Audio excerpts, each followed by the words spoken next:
হাসাইগাড়ি থেকে বের হচ্ছে এখন। গুড বাই হাসাইগাড়ি বিল। এখানে একটা ঘর আছে একদম নিচে ডুবে গেছে। হাসাইগাড়ি বিলকে বিদায় জানিয়ে বের হচ্ছি আমরা এখন। এখানে এই যে দেখেন ড্রামের উপরে ঘর বানাইছে। মোটামুটি সব মিলায়া জায়গাটা সুন্দর আছে, খারাপ না।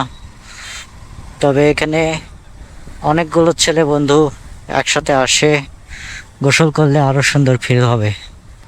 এই যে গাছগুলোতে ফিলটা অনেক সুন্দর হচ্ছে। আমরা এখন যাচ্ছি বাড়ির দিকে। ম্যাপ অনুযায়ী দেখাচ্ছে 6টা 5 বাজবে, এখন হচ্ছে 3টা 24। গাইস, হাসাইগাড়ি বিলের এই জায়গার ব্যাপারটা এখনো আমি শিওর না। মনে হচ্ছে দুই পাশে এগুলো হয়তো ধানি জমি।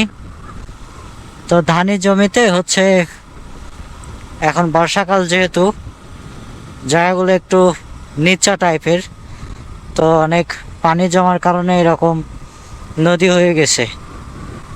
নর্মালি এগুলো হয়তো চাষাবাদ হয় এখানে। আর এই যে এখানে একটা কি জানি আছে, এটা কি সঠিক বুঝতে পারতেছি না, কোনো মিলের মতো মনে হচ্ছে। এটা কি ইস্পাতের তৈরি? কোনো একটা কলকারখানা হবে। আর পুরো এই রাস্তাটা দুই পাশে সুন্দরভাবে বাঁধ দেওয়া আছে, যাতে পানির,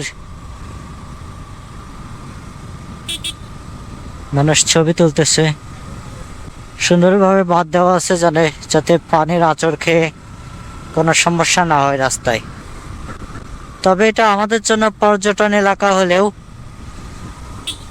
এলাকাবাসীর জন্য মনে হচ্ছে অনেক কষ্টকর একটা বিষয়। যদি ফসলি জায়গা হয়ে থাকে এগুলো, তাহলে অবশ্যই অনেক কষ্টকর একটা বিষয়। ওকে, আমরা হাসাইগাড়ি বিল থেকে বের হলাম আস্তে আস্তে। এখন মানে বাইরে যাচ্ছি, টোটালি এরিয়ার বাইরে যাচ্ছি।